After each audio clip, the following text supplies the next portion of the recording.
Yeah, exactly. Very, very slowly. Got it. And this is Adam's page, and also Adam has his show is currently live on Artsy with us right now.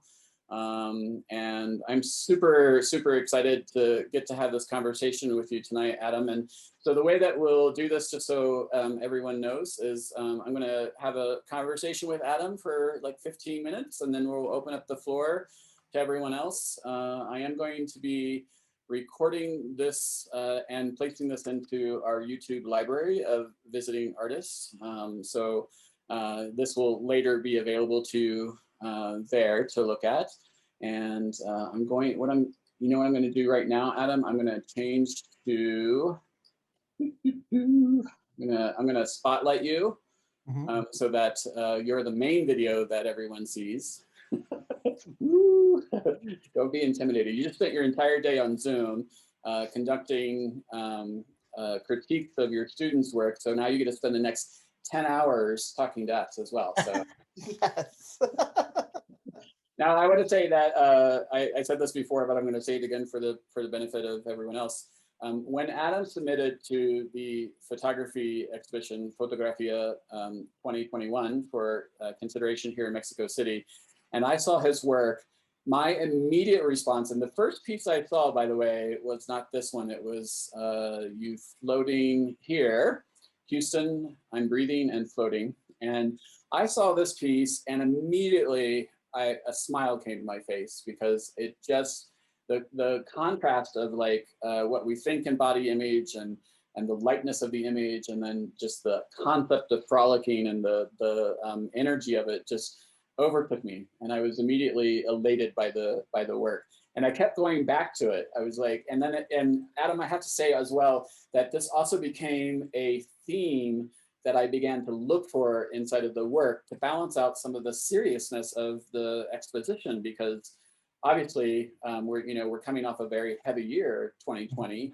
and I wanted the 2021 photo show to address what had just happened, but I also wanted it to, I wanted something to counterbalance it as well. So I'm super happy to have you here. Can you tell us where you're at, Adam?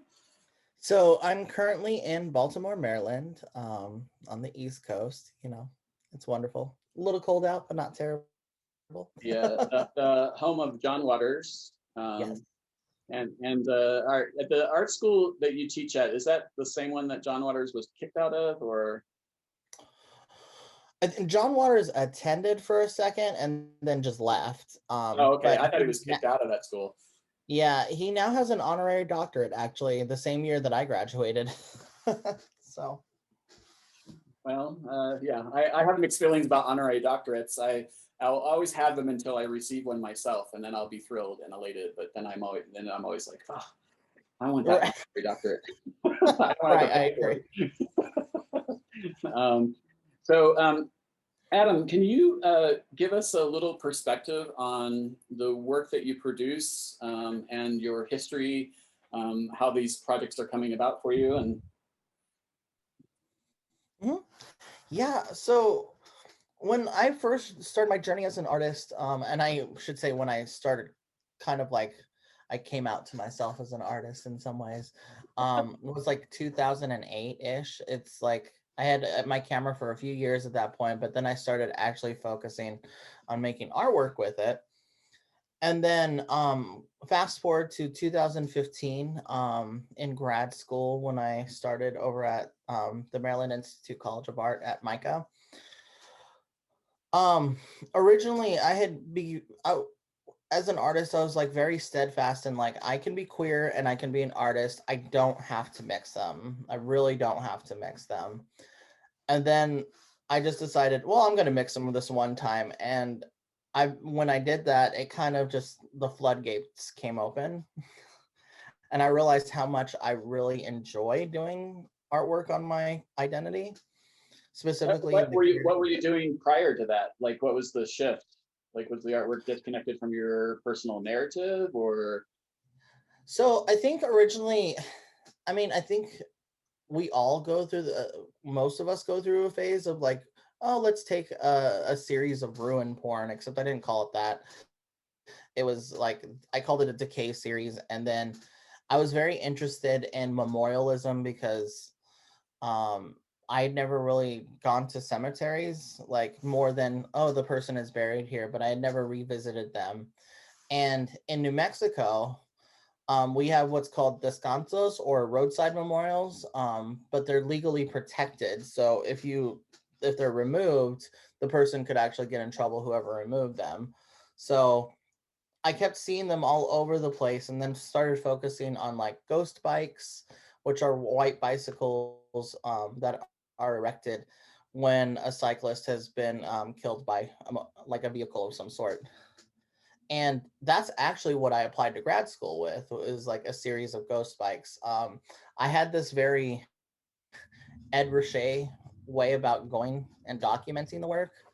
Um, but I mean, ever since that, I kind of decided, then like before that, I had never really interacted with people in my work. It was more like objects, things. And then when I decided to do the queer artwork, first of all, it was really uncomfortable for me because like getting near people with my camera wasn't something I was used to. Mhm. And then, so for like about a month or two, it felt very voyeuristic in a way, without like, I mean, I knew these people, but I didn't know them. And I found a way to the closeness that I get with my subjects and myself is due to, in part, that I'm not actually just kind of taking a survey of the community. It's literally like a focus point of the people I know and how I interact with the community. So rather than, because there's other photographers that have worked in this realm, like there's Alan Charlesworth, and there's a couple others, but Alan is one of the main ones that I can think about. He would also use a large format camera, whereas I use primarily digital. And for me, even though I have this like 25-pound camera in the room, like for a lot of people, it disappears because we're like friends, and it's just another way of having fun with them. So it's great. And I continue to make these kind of works just based in that. I mean, there's a little bit branching away sometimes. Like I have made work surrounding the Pulse shooting Mhm. as well, but And so that's, yeah. this transition where you included yourself into the work, why did that occur, and like what came from that for you? Like what was the process like for you? Well, initially it was again me behind the camera and doing mostly people, but when I came up with the title of like actually calling it My Bearish Life, I felt that there was a need for me to step in front of the camera at some point. And I did here and there. And it's very subtly a lot of times in the beginning. Um, but eventually, like, I got to this point where I started doing these works a couple years ago, um, where I stepped in front of the camera and I was just like, well, I really enjoy just doing fun things. I think my first one that I really, really enjoyed was Yes, I Can Do a Handstand. And that one was in the middle of the woods, in the middle of a field, and I was just having fun. And I think once I started doing it every once in a while, yes, that work right there.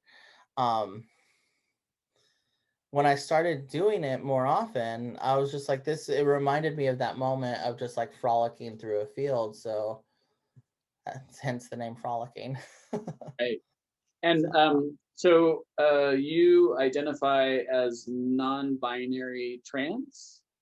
no, just gender nonconforming. I guess Okay.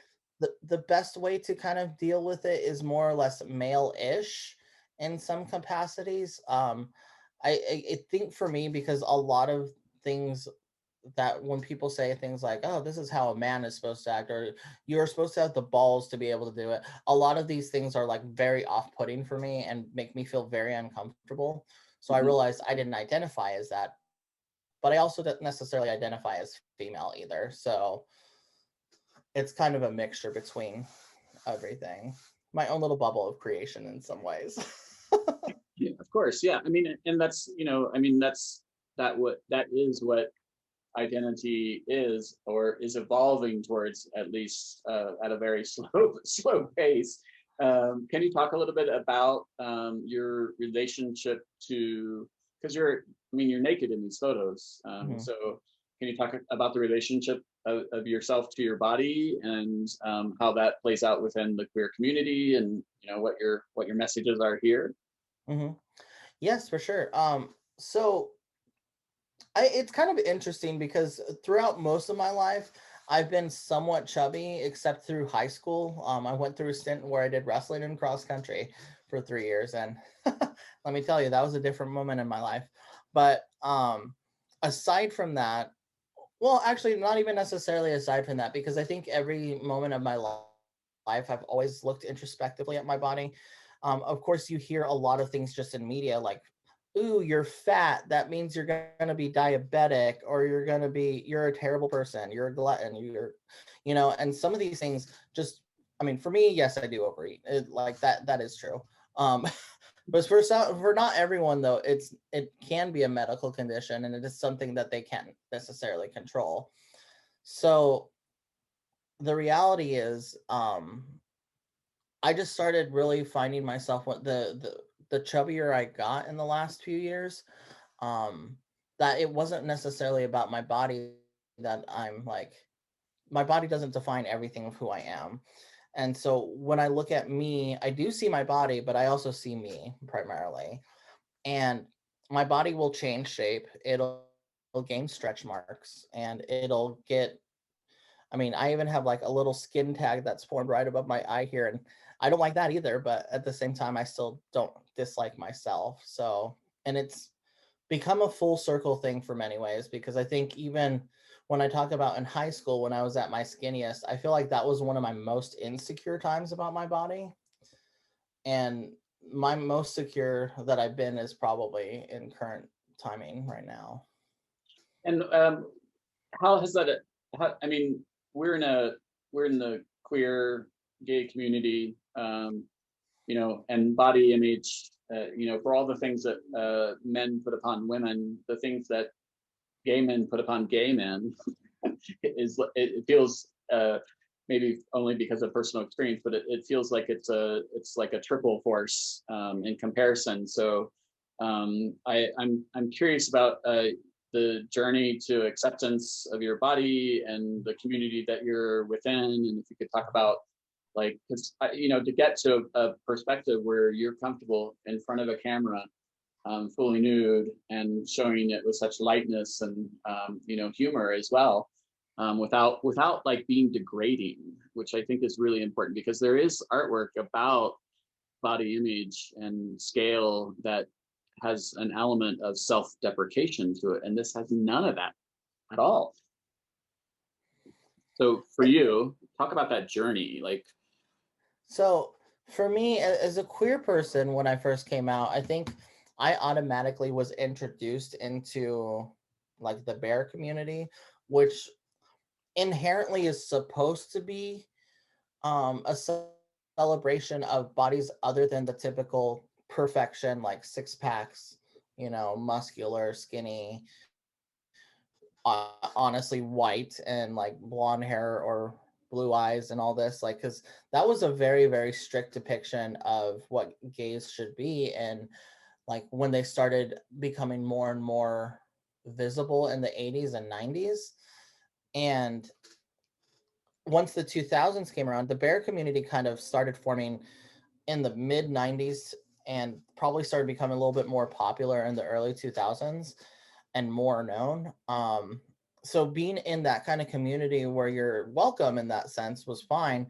But I was also in a very middle ground at that point where I don't have much hair on my body. And so the bear community started forming its own expectations of what you should look like.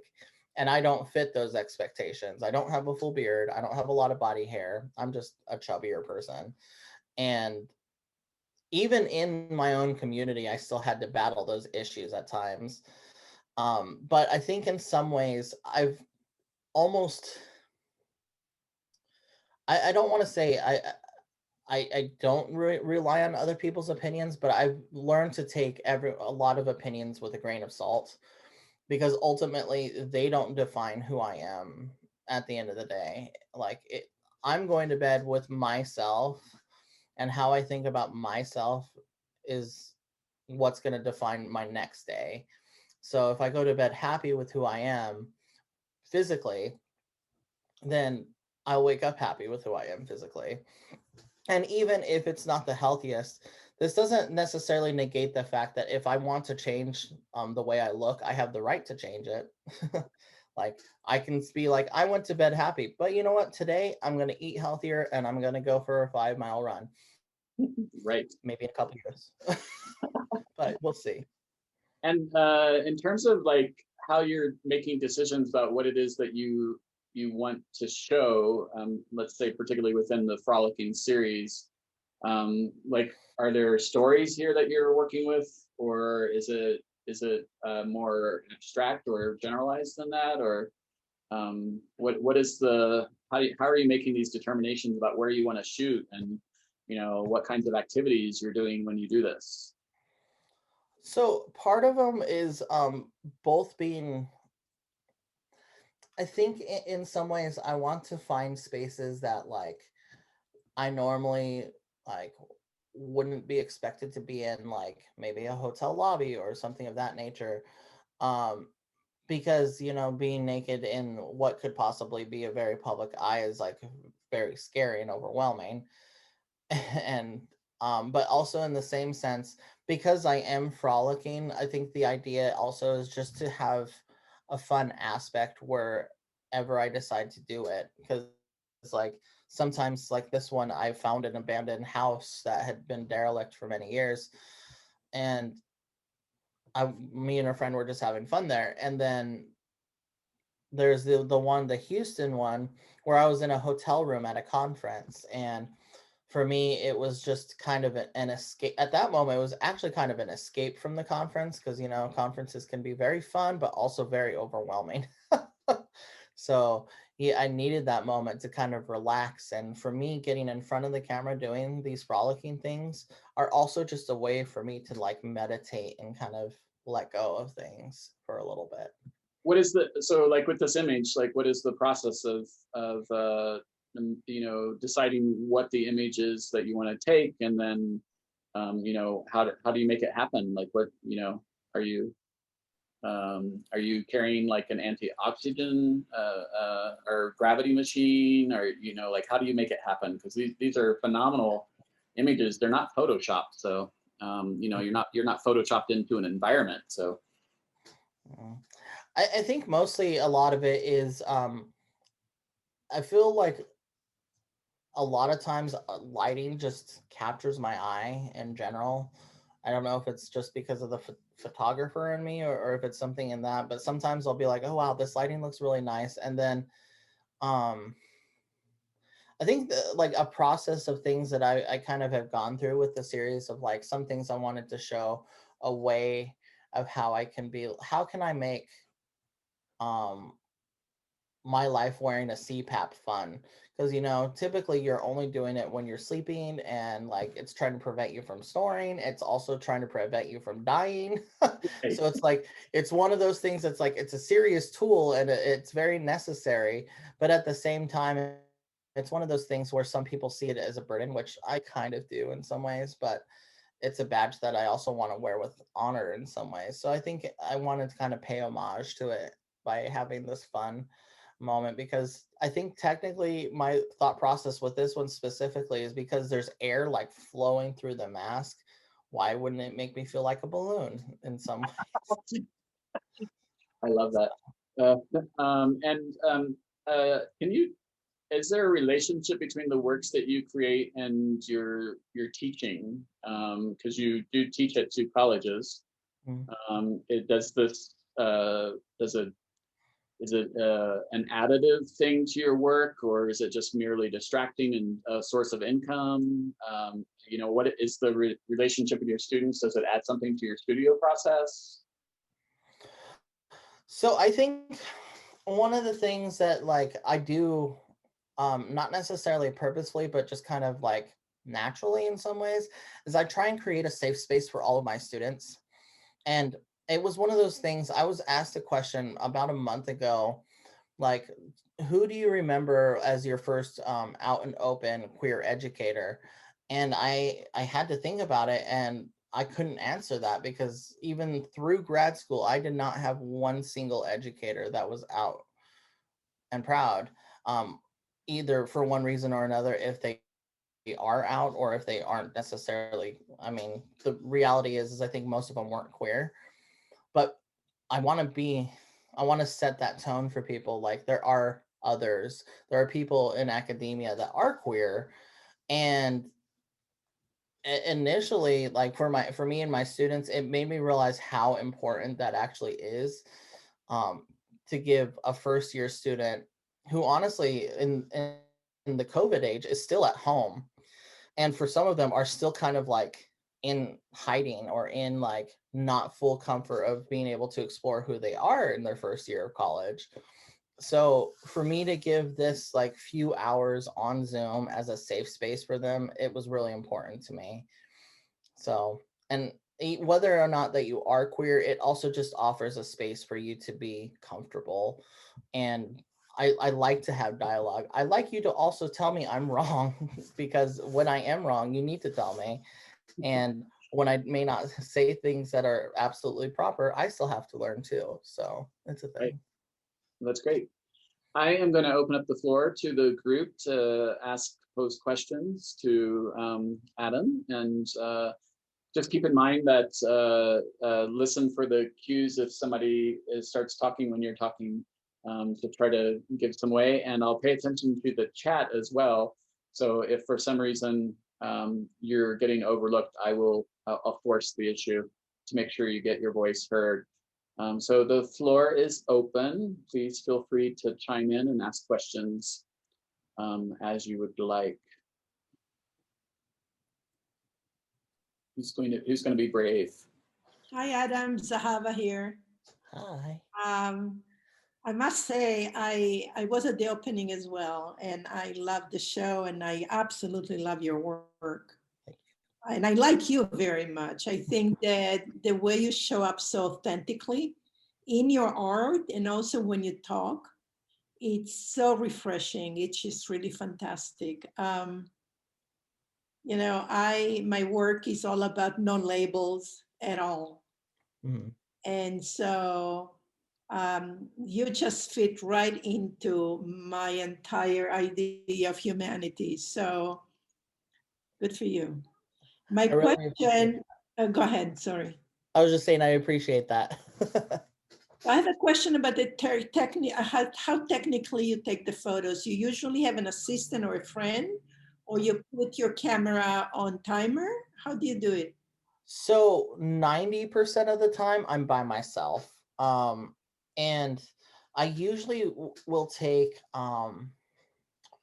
two tripods with me, one so that I can set up my camera on a tripod with a timer, and then a second so I can put it wherever I'm going to stand so that I can focus my lens and, like, make all that technical part of it work, because sometimes sometimes I try and do it at the floor about where I'm staring, like if I've forgotten my other tripod or I'm just doing it on a whim, and that is much harder. But like, if I keep these other tools on me at the time, which I now have two aluminum tripods that I keep in a bag with me that are pretty compact, but that still hold my camera pretty well. So it's nice to not have like a lot of weight on me. Yeah. And how many takes you do until you get the perfect image that you want? There's a range. I will venture to say that. So when I put it on a self timer, I usually also let it take 5 frames at a time. So if it's like the handstand one, that one took like 20 times, but I would. It was very interesting. But I was also, when I was doing that one, it was much more. I didn't know what I wanted to do, so I was also doing handstands and kind of like running and jumping, and then I started getting a rhythm to what I want. So it's gotten shorter and shorter as each time it goes around, because I've perfected what I need to do, like bringing the second tripod, bringing these other items with me to make sure that I make the process go quicker. Thank you so much. Mm-hmm. I'm actually curious if there are images that you want to take that you haven't found the courage to take yet. I think there are definitely some. I feel like the winter has really like pulled me away, because even the one that I was in the snow, that was like really hard for me to do. And I'm a relatively warm person, but man, being out in the cold for longer than like 10 minutes without clothes was just awful. But are you? So But like I have this image of you going to like Houston, Texas, to NASA and stripping down and floating through a right. festival. Like, are there dream images that you would like to do that require like some more like a planning perspective and like, you know, a real like a real risk taking as well? So Yeah, for that one, just don't forget your helmet though. Yes. There are definitely some that I have planned out in my mind and that I have put on hold a little bit. I think there are also some that I really do want to take before the pandemic ends, because um and probably missed advantages during the very beginning of the pandemic, because I probably, we were talking about this, how like in America being nude in the public is like a very big no-no, but like during those first month at least, or 2 months, you probably could have gone in the middle of the freeway and taken a photo like and be okay with like looking just one direction here and there. um so I think in some ways there's definitely like, I would love to take pictures on out in the middle of a street one day, or maybe posing as a statue that was once there. It's there there are definitely things and ideas that I have come up with. It's just executing it and when the proper time would be, because right. you do really have to play strategically with those. Yeah, um, I also find that if you put something out there like in a very specific way, that the opportunities start to present themselves in little mhm, ways, and then you build that courage towards those things. Uh, mhm. so I, you know, just my 2 cents. It Um, absolutely is. Like, I will say, I took, like, I mentioned the ones that I took in a hotel. I just remember like the couple of times that people should have seen me and didn't.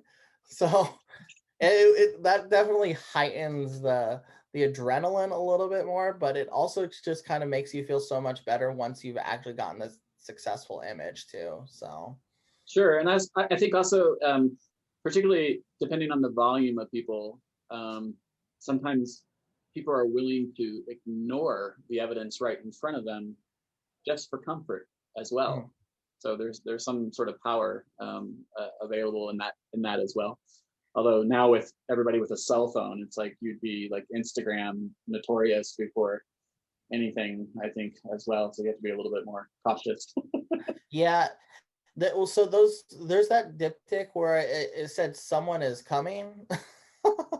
we my friend and I have we saw people like across the river, like that was at least 50 yards away, but we could see someone holding up a phone, and we're like, they're probably trying to take pictures of us, but that's okay. We'll just be little flesh dots on Instagram. It's a thing. Right. It happens. It Yeah. happens. I, you know, I've been installing pieces in public, and I can't even. It's like mind-boggling the amount of adrenaline that pumps through your body when you're doing something that could potentially be considered illegal, or get you in trouble, or like potentially create like an opportunity for a crime to occur or something as Mhm. well. Especially if you're setting up a tripod with a camera and you're, you know, a little distance even away from it, like that there are opportunities there for people to kind of take advantage of the situation as well. So Mhm. so I understand that like sort of adrenaline when you get done and you're like, okay, 7 hours later I'm gonna fall asleep because, you know, I'm still like, ah! Yeah, very true. What is the role of Photoshop in your photography? Um, because you're a photography instructor as well, so I'm curious because different photographers have different levels of comfort with that idea. Well, so for me, like my primary classes actually teach, like Photoshop is a core tool for me in my teaching process. However, for me as an individual, I don't really use Photoshop. Very rarely will I be like, okay, I need to like slightly tweak this, but most of my edits come from Lightroom and they're very simple with slider. Like, okay, this needs to be a little bit more contrasty. This needs to be a little bit sharper, but that's about it, you know? Um, I, I don't think Photoshop is I think it's a wonderful tool, to be honest, because I've seen some amazing art come out of it. And Sure. even with my students, like the projects that I give them, tend they kind of blow my mind away. I mean, it's crazy to think that these 18 and 19-year-olds like are masters at Photoshop probably before they get to my class in some ways. Right. So, and for me, my mastery has come probably only within the last 5 years, and I continue to learn things on Photoshop. So, because I don't use it in my process consistently. Una, you have a question. Yeah. No, I have one comment is that I also appreciate just on a formal level your composition. I like the compositions and the way your photographs just look besides the content, which is obviously really important. But I was just curious about where you're going. I mean, I can see this series or this project going on and on and on, and maybe taking different paths, but where you see yourself going. Do you do different series concurrently? Do you have another body of work that's like secret body of work? Or do you have like, is it this like your main thing? Are you doing, or do you have like other new ideas that like sort of take off in a different direction? So I think ultimately how I've always kind of worked is um uh, my a boss of mine told me one time when I was cooking in the kitchen, he's like, you always have 8 burners running at once and you run 7 consistently. Um which is kind of true, which is kind of how I do with my artwork. I mean, I'll be focusing on like 4 or 5 different projects at once, and then all of a sudden this one will just slow down drastically and probably sit there for a minute. But I think ultimately anything that I've got like my queer works dived into, like my hands are just kind of going pedal to the metal at the moment. This series came out of the root series of My Bearish Life. um, so it's definitely more focused and a subset of that, but I still consider it part of that like main tree, I guess, of My Bearish Life. What is the My Bearish Life project? So the My Bearish Life is but as opposed to just focusing on me and like my body, it kind of focuses on me and my friends within the queer community as people that have joined the bear community or feel like somewhat bear adjacent. So yeah, it is I mean, it is again focused on my friends more so than it is just like and the family that I've gained through it. So under Queer Works, it should be the first one. Yeah.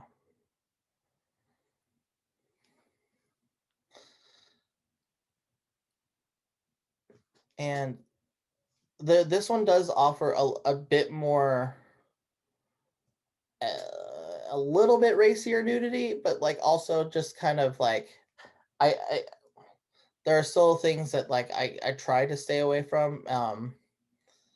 But I think inherently, like within the queer nature and within my queer family, it's just like we are going to have like these moments of like weird, overtly sexual things, but then there's other things that aren't like so there. But it's just a fun process of me and my friends and how we interact with each other, even during the pandemic. And Well, I mean, I think also just as a, like there's a language within the queer community, and in the subsets of queer communities, there's also languages that are used in ways that people communicate with each other. So while some of it might appear like maybe sexualized or something, there's like this within the queer community, there is a sexualization because the primary identity that the outside world looks at the queer community with is sexualized. They think of it only as sex, but also there's like the secret language that's communicated through these various different things. Mhm. That's what you're depicting are those elements. So Mhm. um, Absolutely. And there are definitely like the moments with me taking pictures of myself, it is definitely like just a very fun way. But I think for other things, like there are moments where it's just like the sexual nature for me is like not necessarily something that I'm making a conscious decision about it. It's just kind of there in some ways. right. So, and there, I think a lot of the times, again, like frolicking, I think is a really fun depiction of it because, like, I also definitely do that with my friends in different ways too. So it's just that. Um, but there are also there's another body of work that I kind of have on a different back burner, and it's more or less working with Google Street View.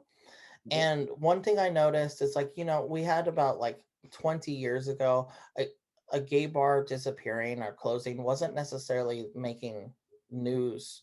You weren't seeing articles all over the internet about famous bar closing or whatnot. And because of the pandemic, we are seeing a lot of queer spaces closing. But then I realized, like on Google Street View, there's almost this hidden archive of gay bars that once were there, that you can see the transition of when they were there to when they're gone. So I'm kind of building timelines through that in some ways. So Very, very interesting and very true. I mean, a lot of spaces are closing, so it'll be interesting to see in a year or whenever we come out of this how that impact is actually felt, because they've been disappearing because of technology consistently for the last 10 years. That's right. just been the evolution of things. People don't congregate in spaces anymore for the queer experience because it's Mhm. expanded so far outside of those spaces now, and it's always available to you on a cell phone as well. So Right. yeah, so it'll be interesting to see how we address that, because I feel like the desire for spaces is going to be um, hyper when we come out of the quarantine period. Mhm. That could be gay bars, or could be galleries that will be, I mean, it will be, I think it's just going to be like, like the roaring 20s.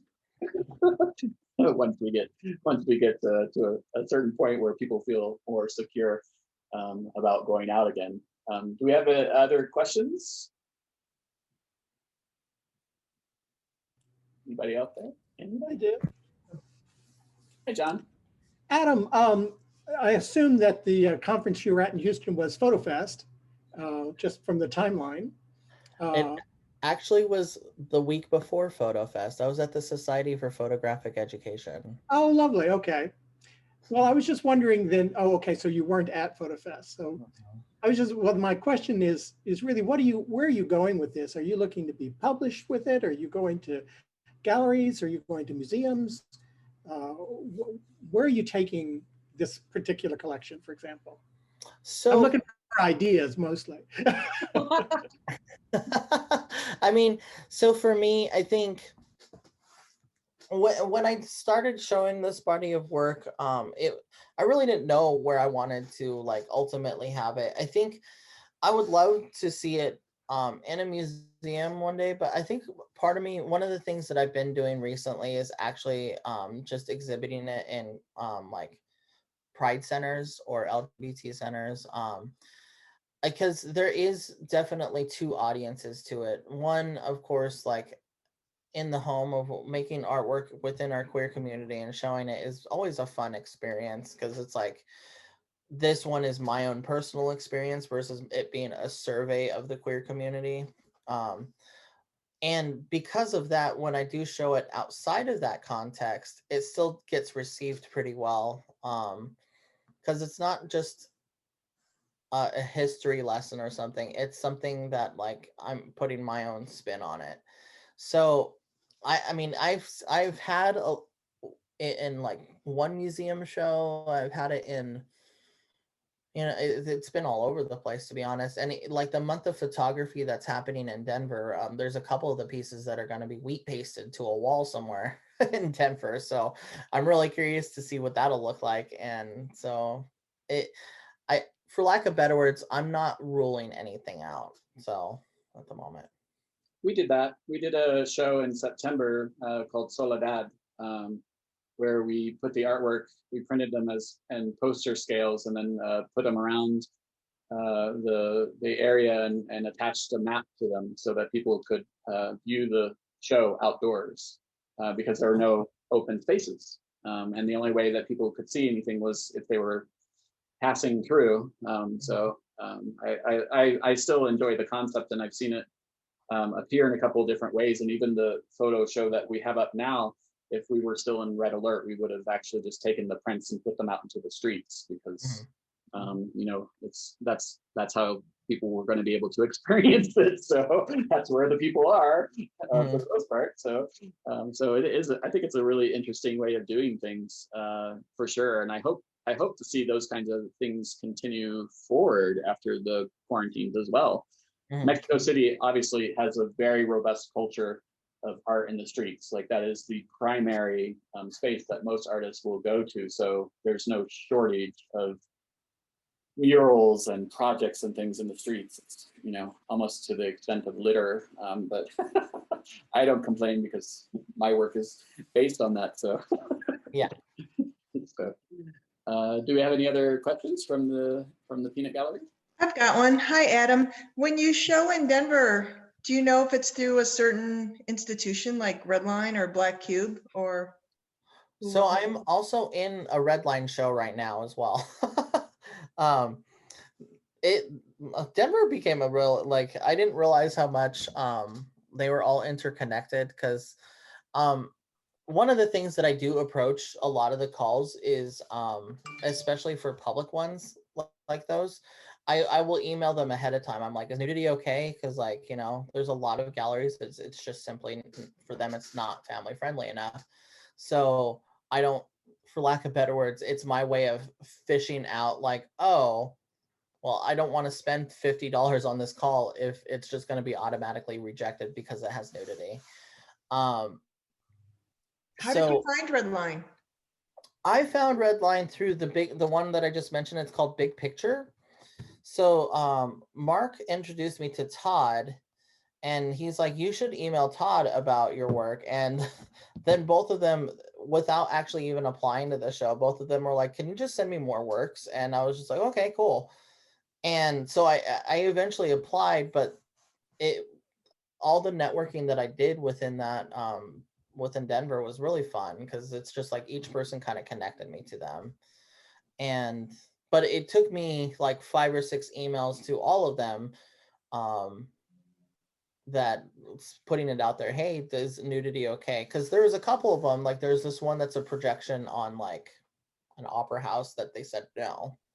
So I wanted to make sure, you know. Oh, I can't wait to see it. I had the Redline Milwaukee affiliate until last year, so I'm super familiar with that place. I'm excited. I am kind of sad that I'm not going to be able to make it to Denver this year because the photo conference was actually supposed to be this weekend that we just passed again, and so it's kind of a sad experience because I think one of the big things that I do within the conference is I'm also part of the LGBTQ caucus, and for us, it's like we meet every 4 to 5 weeks throughout the year, talking about planning and programming that we're doing throughout the year and whatnot. But when we get to the conference, it's almost like a family reunion. And when I first joined, I didn't really have them as like I just started joining Zoom meetings, kind of like what we're doing now. But then it's like seeing them consistently for a year and then meeting them in person was just like super overwhelming the first time, but like also amazing. So I think that's one of the reasons why it's kept me in that organization. So do you find it difficult to find places to show your work because of the subject matter? And do you feel like you're treated differently than maybe like a heterosexual male who's showing photographs of naked women? Or I mean, absolutely. It is definitely, again, I think the reason why eventually I started doing like these test emails before, kind of asking questions rather than just immediately applying to something that I think I could get into. Um, because a lot of it when you see the show that comes out, you're like, oh, well, there's clearly like no queer. The one queer work is like of two men holding hands and it's like at a distance, you know? It's something very like not intimate or anything of that nature at all. It's so you can understand certain calls and where you start navigating it. I think, and it only took me until the last couple of years that I started navigating applying for calls in this way. Plus also a big thing is I really do like having my work in queer spaces. I have gone to bars as well and asked them if I could put like my photos on a slideshow for a night on their TVs. So, and they'll of course review it and they'll like usually say sure. It's pretty fun, and you know it's one of those things where I like to share my work with everyone, and it is about my experience, but it also kind of praises the people in the bar too in some ways, so you know.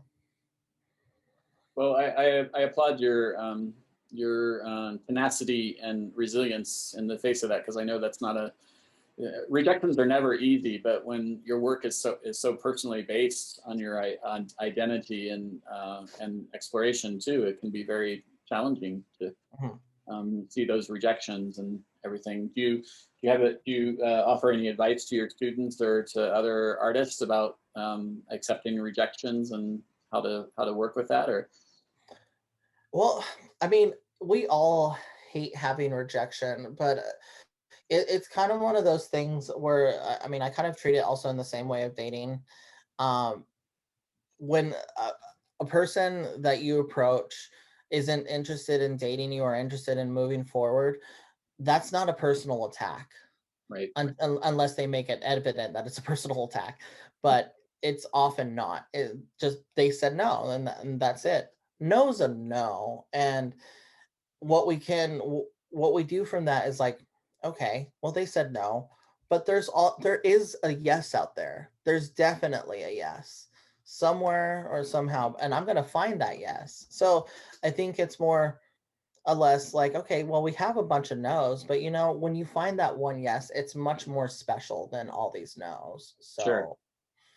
So, I and always say rejection is God's protection.